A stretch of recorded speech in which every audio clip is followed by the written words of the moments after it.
7 o'clock. Are you ready, Jacob? I'm not really, sorry. We're just going to the other room to watch a video. What could be taking you so long? Are you ready? Sorry, Odette, I'm not ready.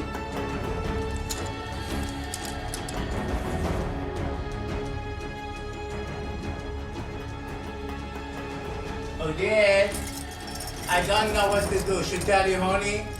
I just don't understand. What's taking you so long, Jacob? Which metal needs to be in front?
Ladies and gentlemen, welcome to the 2020 Negev Gala honoring Odette and Jacob Mazlia.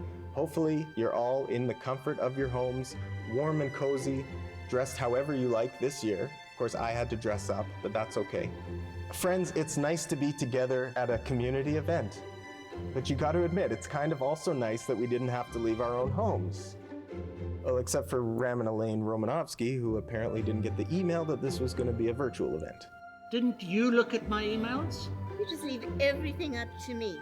That's what a Jewish husband's trained to do, is to leave it to his wife. Occasionally you could do it too. Yeah, it's too much work. After all we did for this, I'm absolutely starving. I didn't have anything to eat. I spent money on the hairdresser. What a waste. I don't even have any hair, so what the hell do I care? I'm not leaving until I've had a drink. Well, if you're going to have a drink, I'm going to take the opportunity to say a few words. Come up with me. Please, be my guest. To our dear friends, Jacob and Odette, welcome to JNF's Honorary Circle, an honor well-deserved. Right, shall we go home now? I'm still saying I didn't get an email. Have a wonderful evening, everybody. Enjoy the gala. And now, in keeping with tradition, we'll begin the evening with the singing of O Canada. Please welcome Bert Mallow from the Maslia's own shul, the Beth Shalom Synagogue.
Good evening, Erev Tov.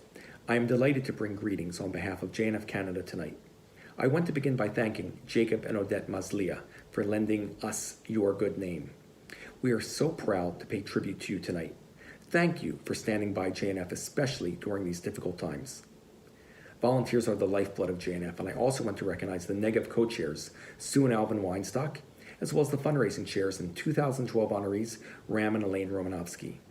I also want to acknowledge JNF Edmonton President, Sharon Buchalter, and Executive Director, Jay Cairns. The citizens of Israel are our family, and even though they are thousands of kilometers away, we remain committed to doing our part to enrich and enhance their lives. For decades, JNF Canada has been building reservoirs, planting trees, establishing parks and gardens. But in recent years, we have pivoted to building both Israel's environmental as well as its social service infrastructure. There is a great need for facilities that will provide the foundation to ensure that those in the periphery and those in lower socioeconomic brackets are not left behind. Thanks to your support, we will be able to bring Beit Kakal JNF Canada House to fruition. This is a national project, and every region across the country is working together to ensure that the teens in Sderot have the opportunity to succeed and to enter university programs in math, engineering, science, and technology, so they be well trained for the jobs of tomorrow. Thanks to your generosity, the youth living in Israel's most dangerous border will have a safe place for them after school to receive enrichment and leadership training. Our core proposition is that JNF builds the foundations for Israel's future. Tonight, we are bringing this idea to reality. I look forward to the day when we can visit Israel together and we can share in the inauguration of this beautiful center. We are pleased to share a short video about JNF Canada. Enjoy the evening, and thank you for your support.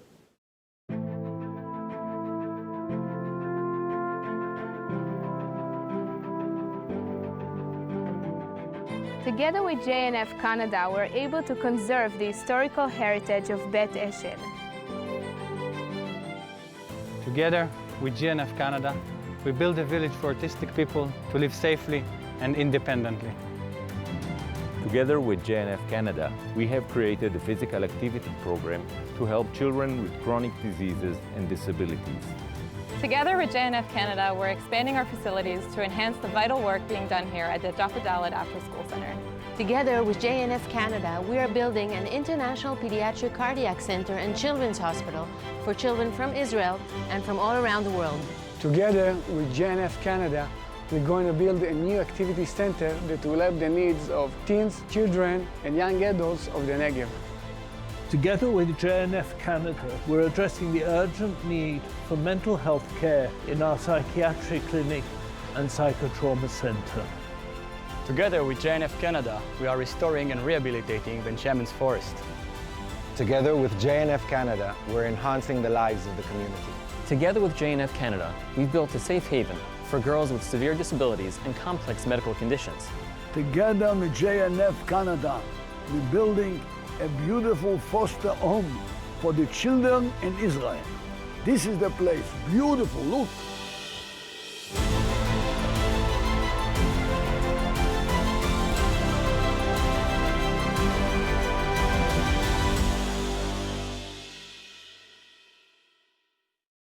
We'd like to take this opportunity to give a big thanks to the donors, sponsors, and advertisers who helped to make this year a huge success in spite of these unprecedented times. Thank you again. This is honorees in cars getting coffee. The valet is here. Hello, hello. Our valet, Odette. You're actually driving. Well, I'm not driving. No. This is big car. Oh, it's a big car. Drive big cars. Odette is very good at it. I was a drive. You know, when we rent a car, I'm the one who's driving. I am just a passenger, you know. But you could drive now. Why not? This is a big car for Jacob to drive. It's big for me. I'm talking about when I was younger. See, I remember very clearly, I visited Montreal and I called a friend Milo Shemi. And Milo said, oh, it's good to have you here. Listen, why don't you come for dinner? So I went in, Odette was there. So when I was leaving, I said to her, you want a ride? But you know what I remember? Yeah. When I saw you, of course, I connected you to the family, and I remember you a bit from school. You were much older. But I remember you were always in these awards ceremony at the school when we attended. And of course, what that means is you are very smart, but also in those days, very smart is a nerd. It doesn't mean, it's not a cool thing to be very smart. You know what I'm saying? It's better to be popular. So that was my impression of you. I said, oh yeah, Mr. Genius is here. But now I forget, Odette, if you said yes or not. What do you for mean me I to said give yes? you a ride home. I did say yes, Okay. yes. And I think halfway I said to you, do you want to go for coffee? Yeah, and I said yes. And you said yes. So when we had a nice evening together, I said to her, and I see you again? And then she said, no, I'm very busy. But somehow we connected again and we went out, and that's the beginning of the end of everything, you know?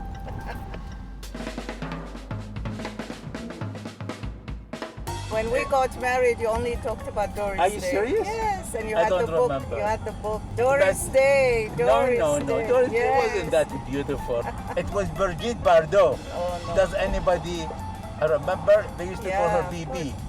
She was really gorgeous, Yeah. but if you see her picture when she was much older, she looks horrible.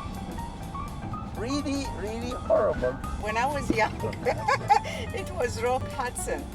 And I remember in our teenage years, which was really like very bold at that time, a few friends and I wrote to him wanting his Are you serious? Honestly, wanting his picture. You know, they used to send pictures, signed.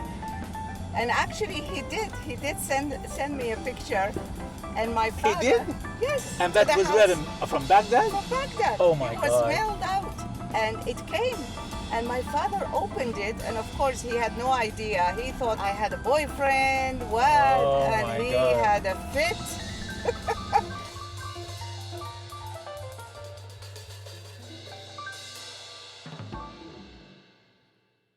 Mazel tov to my friends Odette and Jacob Maslia on the tremendous honor of being recognized by the Jewish National Fund of Canada at tonight's virtual Negev dinner. I'm so sorry that we can't be gathering in person. As a fellow JNF honoree, let me say how richly deserved this is.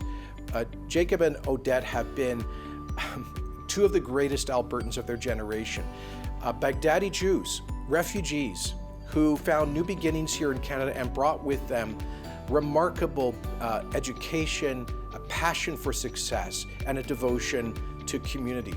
Thank you for being wonderful examples of overcoming adversity in the true spirit of Alberta, and thank you for the incalculable ways in which you have contributed to the prosperity of this province, particularly Professor Maslia, through your cutting-edge research into the development of Alberta's oil sands that took what just 50 years ago was considered an unrecoverable asset and turned it into the third largest proven and probable reserve of energy on the face of the earth, with a value of trillions of dollars. Our prosperity, our quality of life, our social programs, all of that in this province in large part because of the development of those assets, and you have helped to pave the way. And Odette, for all that you have done as well, and for the community, both of you as teachers, as mentors, as really central members of the Jewish community in Edmonton and Alberta. And what a wonderful tribute that through this virtual dinner, you and the community will be giving back to JNF's great work in the homeland of the Jewish people in the modern democratic state of Israel. As Alberta's Premier, let me underscore our government's absolute devotion to the future of the Jewish state as the refuge and the hope of the Jewish people, and how wonderful it is that through tonight's virtual dinner, the community will be raising important funds to support JNF's ongoing work to support the social and economic development of Israel, of the Jewish homeland. So to all of you who through your generous gifts tonight are giving back to reinforce that connection between Alberta's Jewish community and Israel, let me say thank you for what you're doing. Toda Rabah, Am Yisrael Hai.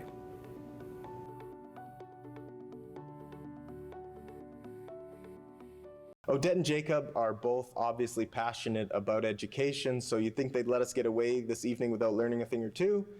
I don't think so. We're so proud to present to you this evening a mini documentary that was made specially for this event.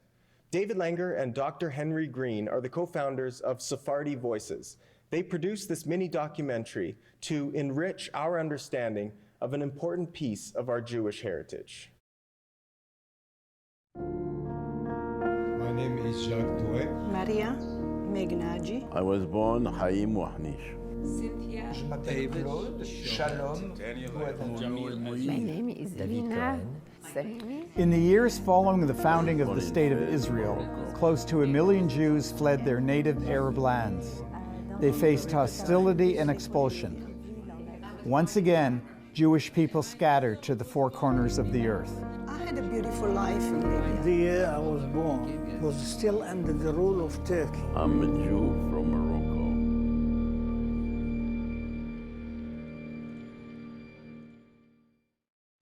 I'm Henry Green and a professor here at the University of Miami. I'm also the director of the Sephardi Voices Oral History Project.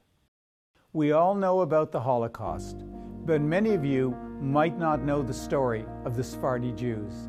It's a story of discrimination, violence, political unrest, a story of a people who were forced from their homes to become refugees.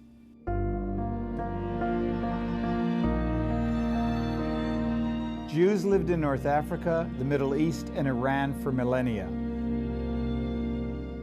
They predated Christianity by 500 years and Islam by 1,300 years. Jewish communities ranged from the Mediterranean to the Indian Ocean, and from the Atlantic to the Tigris-Euphrates rivers. The Torah, the Talmud, the Kabbalah, the essential writings of Judaism all come from these countries, and the history of these communities is the history of Jewish peoplehood. Casablanca, Baghdad, Cairo. Each Sephardi community developed its own unique characteristics and traditions. But the treatment and experience of Arab Jews is more than just a refugee story. It is a story of human rights.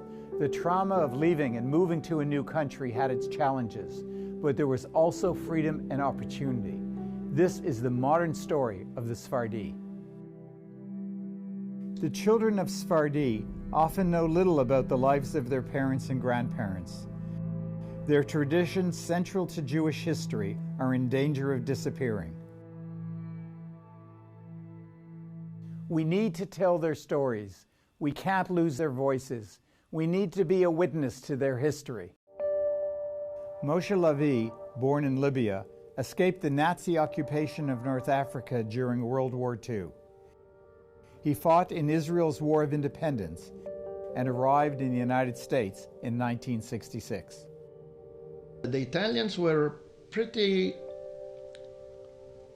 well oriented toward the Jewish population until the racial laws that started in 1937-38.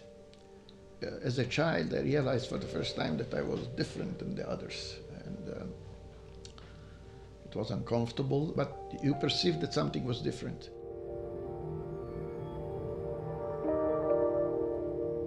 Rommel landed in Tripolitania, and he advanced with his forces. He repelled the British, and there was a pogrom. The Italian population came out with all their anger toward the Jews. They looted all the stores of the Jews. The program was taken care of the street. We were children in the house. We barricaded the doors, scared to death that something would happen to us. But the British came up again, and they were able to repel Rommel. This time we did not stay. This time we just decided that we have to go with them. We boarded the ship, and we were taken to Alexandria, Egypt.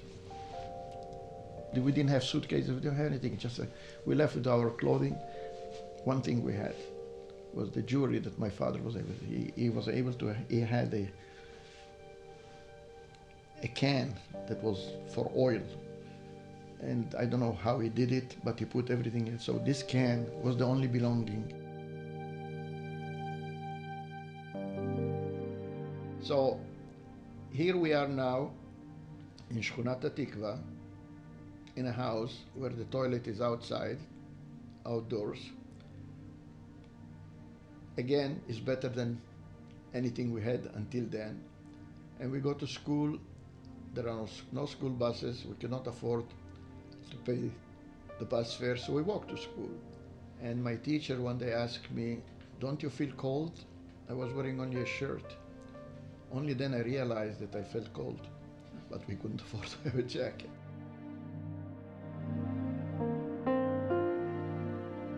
There is a stage in your life when you start to realizing, maybe it's it's during the downhill phase, that you realize, wait a minute, there is a lot in you that belongs to the past. And you have to go back there. If you want to be what you are, you better look at that. For young Cynthia Kaplan Shamash, 1960s Baghdad was filled with fear. Fear of the knock on the door. She was part of a small Jewish community under the constant surveillance of the government and its leader, Saddam Hussein. When there was a knock on the door, like right away my mother says, "You go upstairs, I'll open the door." We followed her, and a few men, ba'ath, with mustache, "Your husband, we want him for some questioning." And now, even if I was 7 or 8, I understood what that meant, questioning. Questioning means men go to never return.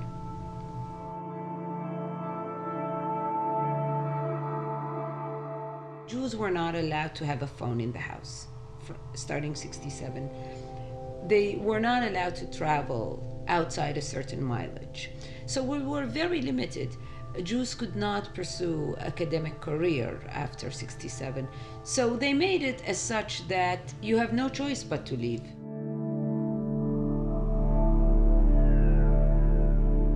The first time we landed in Israel, my mother and my sister kissed the ground. I remember they kissed the ground. This is what we were waiting for. This is it. This is the magic land. And then it was hard. It was another culture. Yes, it's a Jewish state, but we were so alienated from it. We were alienated from our families. We were alienated from Israel.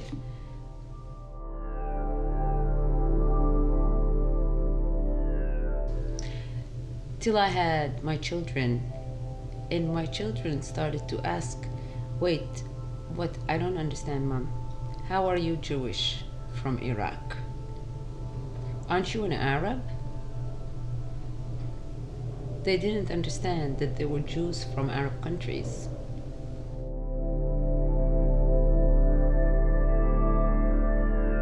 The core of my identity doesn't change. It's a part of my, it's in my blood, it's in my genetic makeup. It is. And I can acclimate to different cultures, you acclimate, but I still tear when I hear Arabic music.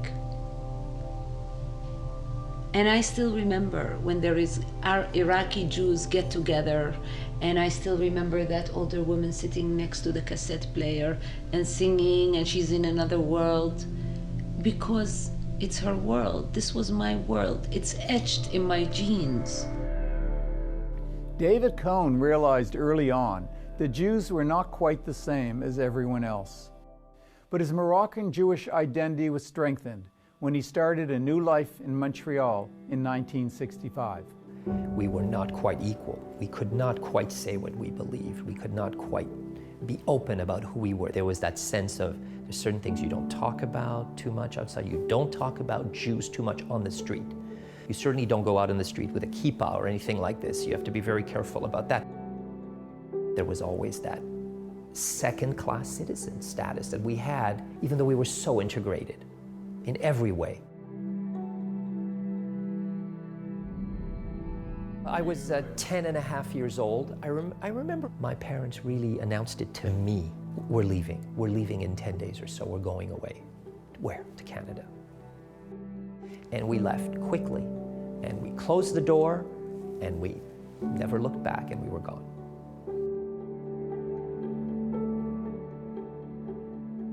First of all, we came to Montreal with the help of the Jewish Immigrant Aid Services, JIAS.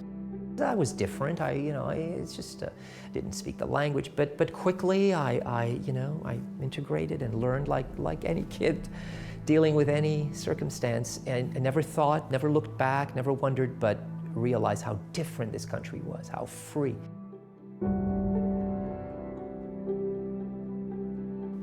And I was so proud when I became a Canadian in 1970, or in 71 I became a Canadian citizen. I remember going in there in that little courtroom, and there was a Bible, and there was a Bible with Hebrew in it.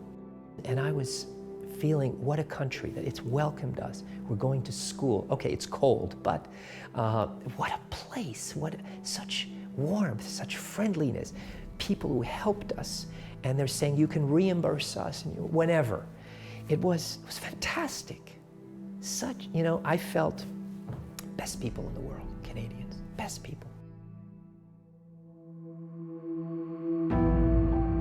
Odette and Jacob Maslia were also welcomed in Canada when it became unbearable in Iraq.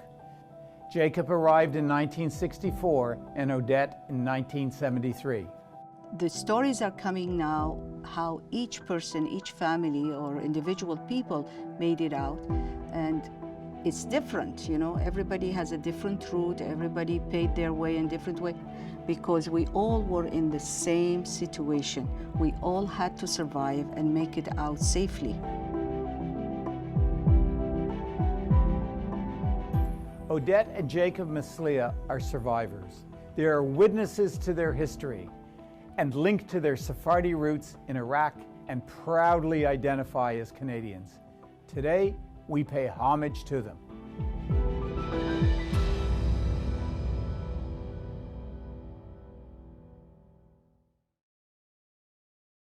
And now it's time to hear from the honorees' families. Let's see if I can pull them up on Zoom. Hey guys, how you doing? You want to say a couple things about your parents? I'm Daniel Maslia, the youngest in the Maslia clan, and this is Nicole Shirelli. This is my husband Larry, my oldest daughter Ellie, and this is Hannah, who's 3. Hannah, can you say hi? Hi. I'm Ruth Maslia, and this is my husband. I'm Michael. And this is Judy. Who's 4, and who's our oldest? This is Jasmine Murray. Jasmine. Hello, I have to go. I'm really proud of my mom and dad and really grateful for the example that they've set for us and for my kids as well. The outcome of 3 kids is to have really different individuals that were able to find their own paths and be really confident in themselves and who they are. They were always making me buy clothes that were 2 sizes too big because they always said that I'd grow into them. And I still have my grade 12 graduation Ross Shep suit. My sleeves are all the way halfway through my hands. You never grow and my parents were like, you'll grow into it. I was 18 years old. And what do you want to say about Baba? What do you like about Baba? Giving me joy.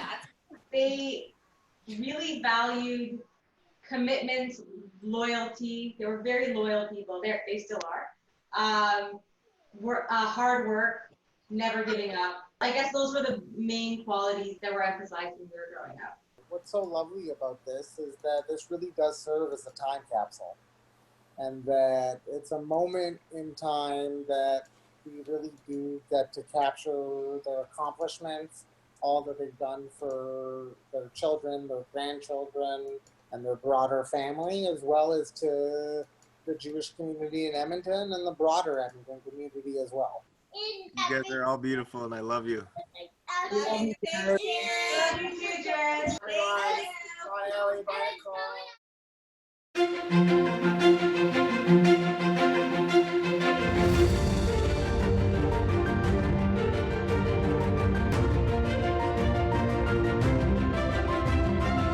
Ladies and gentlemen, welcome to an exciting and unusual JNF virtual event.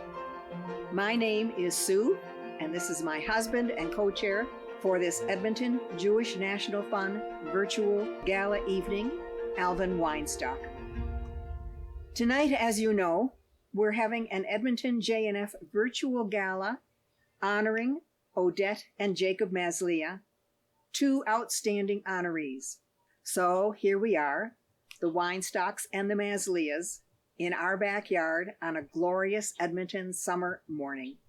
We'll be speaking with Odette and Jacob, getting to know who they are, where they came from, a little about their family, their lives past and present, and especially about their JNF Chosen Project in Israel, the Maslia Jewish National Fund Project in Sderot. So, Odette and Jacob, like many Albertans, you're newcomers, relatively speaking, to Edmonton. Tell us about where you were born and brought up. I start with Odette, I think. It's easier. Okay, so I was born in Baghdad, Iraq, and I spent quite a bit of my life until high school there. I grew up in a totally Jewish community, Jewish school, Jewish everything. Well, I'm very much similar to her, really. I mean, I was born in Baghdad, Iraq, with a family of 8, and I was the youngest. And I went to the same school actually as Odette. Probably even we had the same teachers. And I graduated from the school, and I left after graduation in 1960. What do we mean when we say Mizrahim? So the Mizrahi are really Jews who lived by and large in the Arab world. And how did they get there? Well, you have to go back in history very long time ago. 590 or so BCE, of course. Abu Khad Nasser conquered the ancient Judea, which is where Israel is now, and that is where Jerusalem was. And he expelled the elite of the Jews in that area back to Babylon. But then, in the year of 539 BC, the king of Persia took over. And then he said to the people, the Jews in Babylon, you can go back to Jerusalem and build the temple. But some stayed. As was your and we are the descendant of that group. Isn't that interesting? And somehow I find it very odd that after 2,500 years, Odette was expelled to go to Israel, and it took that long to do that. So Odette and Jacob, what was your life like in Iraq? I always smile when people ask me this. And I do think I was very fortunate. My childhood was very happy as a Jewish person. We were very much involved in a very active Jewish community between the big families. We all come from big families. That there's 7 or 8 siblings. My grandmother had 12 kids. So, I mean, but outside the community, we were always afraid. And I do remember when my parents would listen to the radio in Iraq, there was always the news against Israel, of course, and we know we are Jews, and there was also the threat of being Jewish. In the 50s, the king, the royalty were killed, that regime was removed, and we watched on TV how they brought the dead people and they carried them around the street. It was horrible. It was awful. It was awful. It was barbaric. It was really barbaric. That's how they killed the king and all his entourage. Yeah, but Odette, we have issues from the 40s. Yeah. Okay. So what happened in the 40s? You tell. I mean, in 41, we had a Nazi-oriented government. See, that's what happened. The Gilani became the prime minister. He was pro-Germany, and the king and the whole royal family escaped Iraq. The British army was outside Baghdad. They did not do a damn thing. And the mobs were in the street of Baghdad, deaf to the Jews in 41. And that's what they were yelling, was death to Yes, the Jews. and they were yelling, exactly. So everybody was scared. In 1950 or 49, a lot of the Jews started to escape Iraq. So the government was saying a lot of Jews are escaping and we have no control. The story has it, and that's the latest I've been hearing, that the chief rabbi of Iraq went to the ministers and said to them, if you're complaining they are escaping and you have no control, why don't you let them go legally? And he thought he was joking. And he thought if that happened, they would allow maybe 10,000 Jews to leave.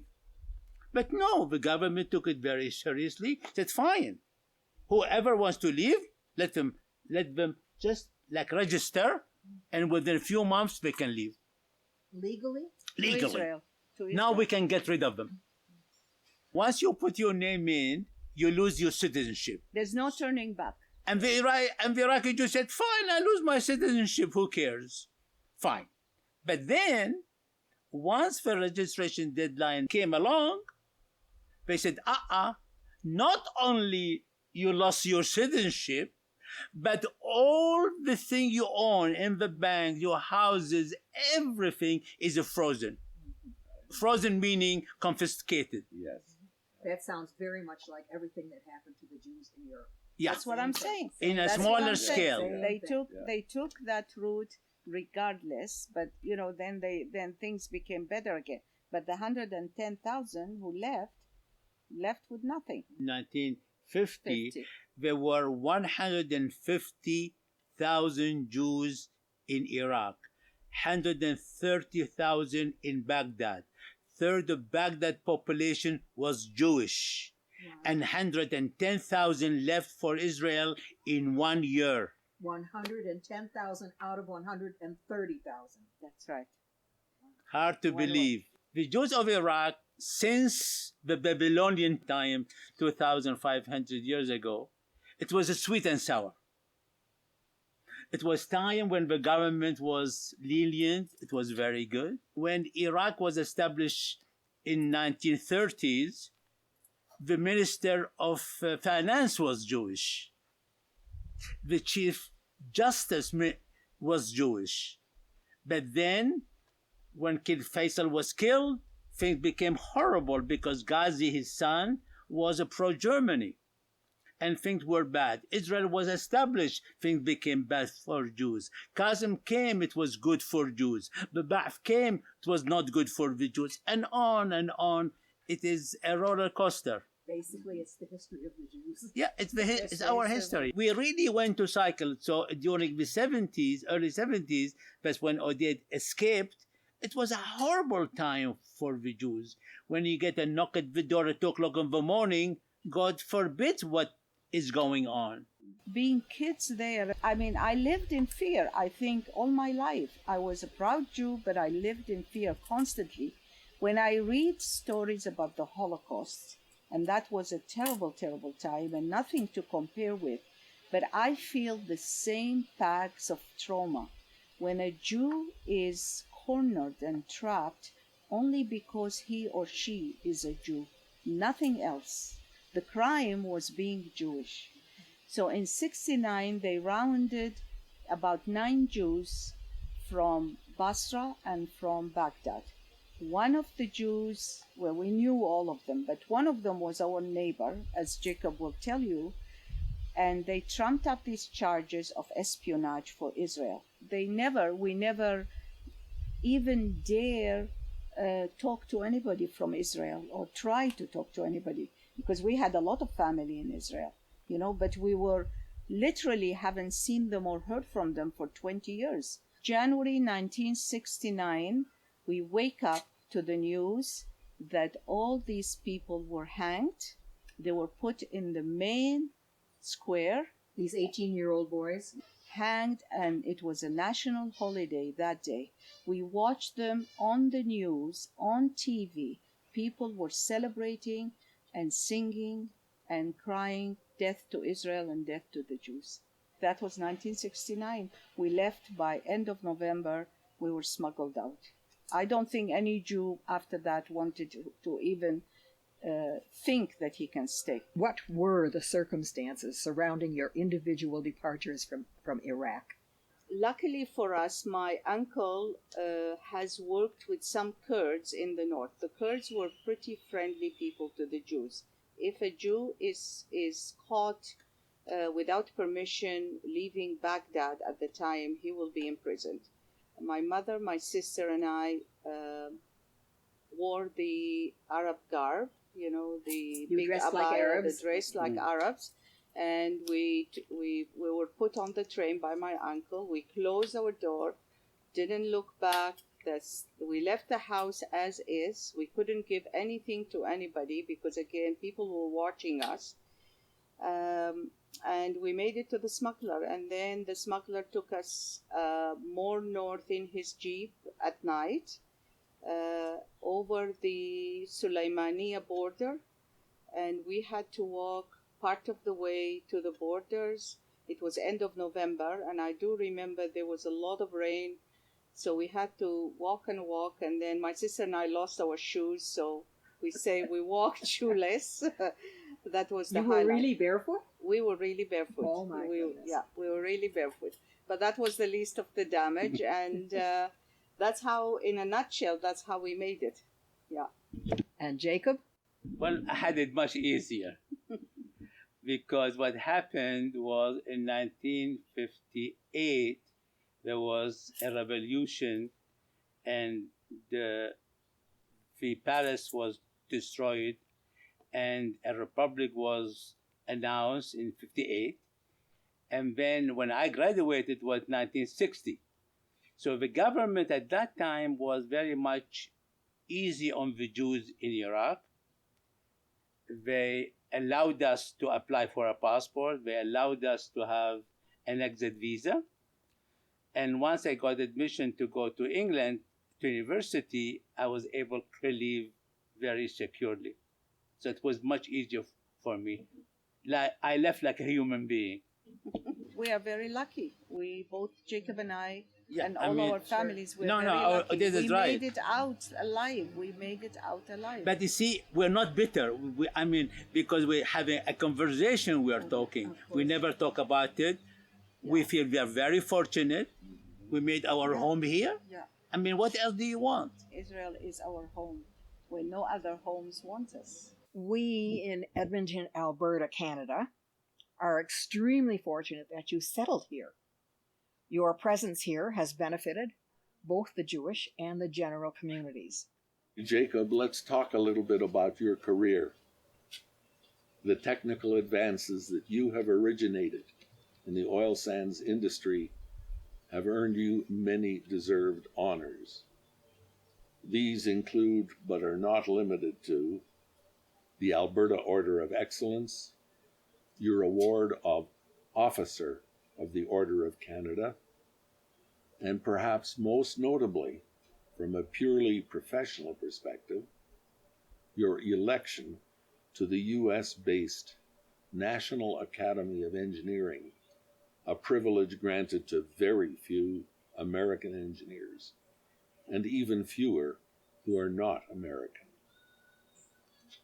Within the scope of your professional career, can you describe your personal journey, such as your aspirations, attitudes, moments of satisfaction, and the ever-present unfinished business which always attends a career as dynamic as yours? In the early years, I was teaching, of course, and I was doing research similar to what I used to do before, but nothing really exceptional. And then people at the university and the department were involved in oil sands, with Syncrude especially. And there was a project going on in the university and in my department that it was difficult to make sense of the results. And I said, oh, You can explain it from theory. So I did some programming and I put the theory together, and I can duplicate all the experimental results they were getting. That is my model. They call it now the Masliya model. In a nutshell, we created science for the oil sand extraction. And the interesting part, your work in oil sands, and it's very much linked to Alberta. But we were able to publish in the Royal Society journals. Why? Because the way we approached it, not just oil sand, but it is really science.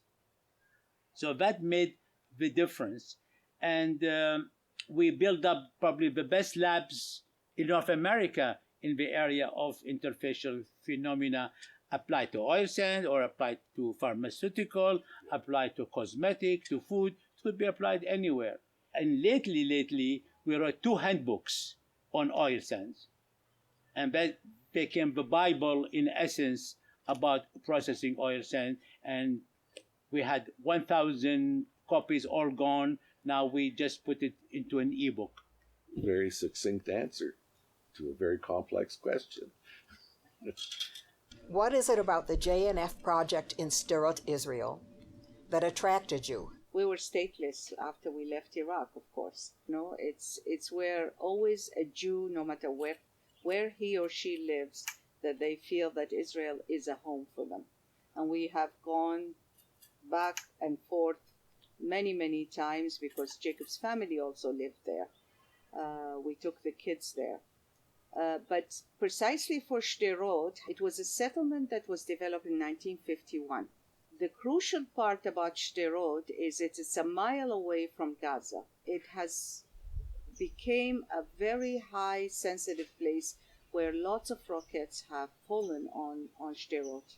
So economically and security-wise, it was really under the burnt of these rockets. The Canada House is going to be built with a beautiful courtyard, all kinds of classrooms that will accommodate all age students.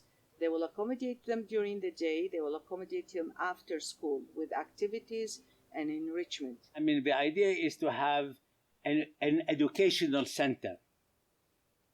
And Odette and I both are involved in education, really. So it was a natural thing to go for. As educators, I imagine that was probably the most outstanding project for both of you. For us, being immigrants in Canada, and we are immigrant, even though I don't like the word sometimes, we believe in education. And for me personally, I truly believe the only way to do well anywhere in the world is to have education, because it's something with you. You can take it anywhere you want, and it is transportable. You can carry your education on your back. Yeah, you're absolutely right. And people like us, from our culture, from our background, like yourself as well, education is the only way out. We have a few concluding remarks. And first, Sue and I would like to thank you, Odette and Jacob, for agreeing to serve as honorees for this year's very unique and historic JNF Gala. We wish you, Odette and Jacob, and your entire family many more years of going from strength to strength in good health. We offer these thoughts not simply as a formality from the event chairs to the event honorees, but as longtime personal friends who've always cherished that friendship. As a memorializing of this wonderful occasion, Sue and I would love to present to you this certificate. Thank you. Thank you, Sue and Alvin. We appreciate all your great efforts that you are our co-chairs for our gala. That's very successful. And you are our very good dear friends. And may we go from strength to strength. All of us and our families. Thank you. Amen. That was lovely. Thank you, guys.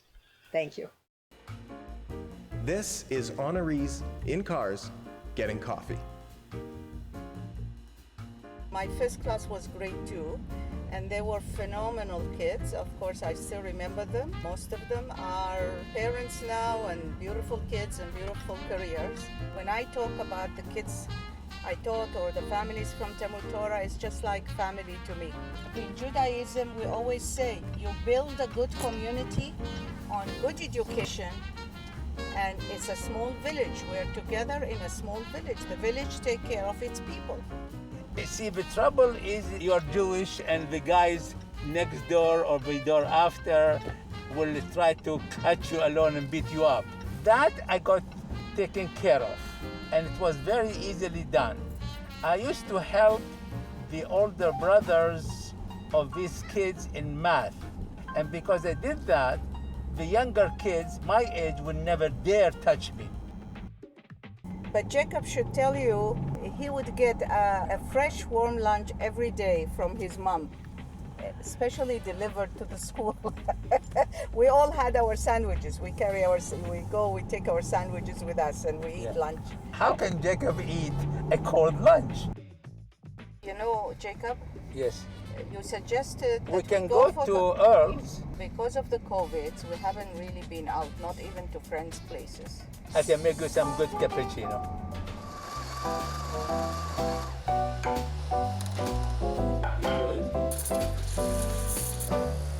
Udit, ako kahwa. You want some coffee? We were very initially disappointed that we cannot have a gala dinner because it's nice to see people, nice to talk to them, see friends that we haven't seen for a very long time. But now, looking at what has been done so far, with the interviews, with laughing and joking and pretending here and there, actually it wasn't so bad, really.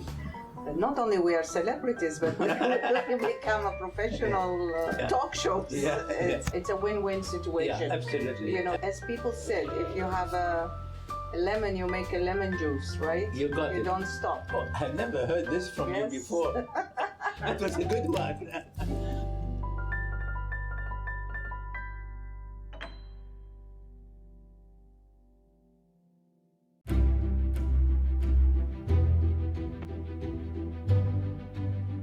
Imagine a place you can go to after school, a place that brings out the excellence in you, that sees you as a future leader, a place that sees you. If you live in Upper Nazareth, this place already exists. Meet the KKL JNF House for Excellence. הבית נתן לי הרבה כלים, הוא מעשיר אותנו בהרבה תחומים כמו שחמט, פוטושופ, סייבר, דברים שאולי אנחנו לא לומדים בבית ספר. זה ממש עזר לי, זה שיפר לי את הציונים מנכשלים לעובר של 80 פלוס בהרבה מאוד מקצועות. אנחנו מתפעלים את תחום היזמות והטכנולוגיה בבית קק"ל למצוינות, סיורים בחברות הייטק בינלאומיות, סטארט-אפים, ממש הזדמנות להיחשף לעולמות האלה ולהתנסות בהם. תלמיד שמגיע לכאן קודם כל מגלה מקום ששונה לגמרי ממה שהוא רואה בבית ספר, מקום שמודד למידה בדרך שיתופית יותר. ואחרי שפתחו את בית קק"ל נהיה גם יותר טוב מבחינה חברתית להרבה אנשים, כי פתאום יש איפה להיפגש. Technological entrepreneurship, reinforcement of science studies, 21st century skills. החלום העיקרי שלי זה להיות רופאה. קורס טייס, מהנדס וסטארט-אפיסט. החלום שלי זה שאני אפרנס את עצמי ואת המשפחה שלי בכבוד. Here, they can learn skills they could never have learned before. Python programming, chess, and even public speaking. Lectures, workshops, fun technological activities, and all for free. הסיכוי הגדול ביותר שלנו לאושר טמון בהשכלה. But this is only the beginning. To make a real change, KKL JNF Houses for Excellence need to be built all over Israel. Now, more than ever, it is obvious that more periphery cities need their own KKL JNF houses, which will be built in Kiryat Malachi, Ofakim, and Sderot. זה בית שמדבר לדור אחר, לדור ה-Z. דור ה-Z הוא צריך את התשובות כאן ועכשיו. אל תגיד לי שהשמיים הם הגבול אם יש עקבות על הירח.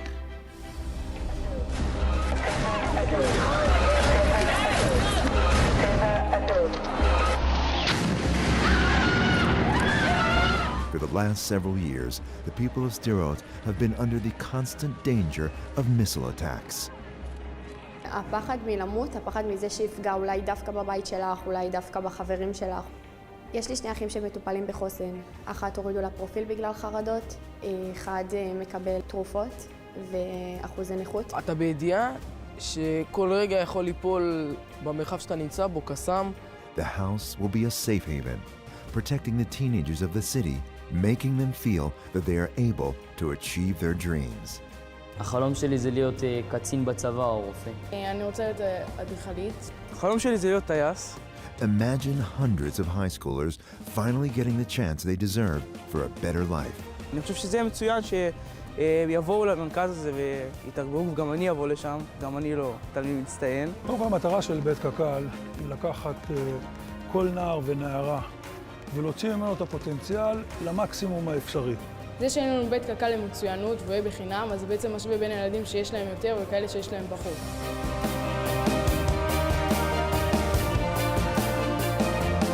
שלום, שמי אלון דוידי, ראש עיריית שדרות. אני נמצא כאן עכשיו בשטח שאתם רואים לפניכם. זהו שטח שאנחנו רוצים, ביחד עם העזרה שלכם, להקים את בית קק"ל למצוינות.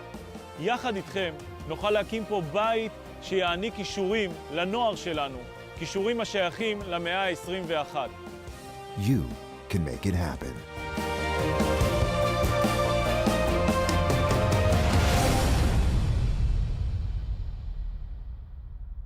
Dear Yaakov and Oded, if you come to visit in Israel, be my guest in Sderot.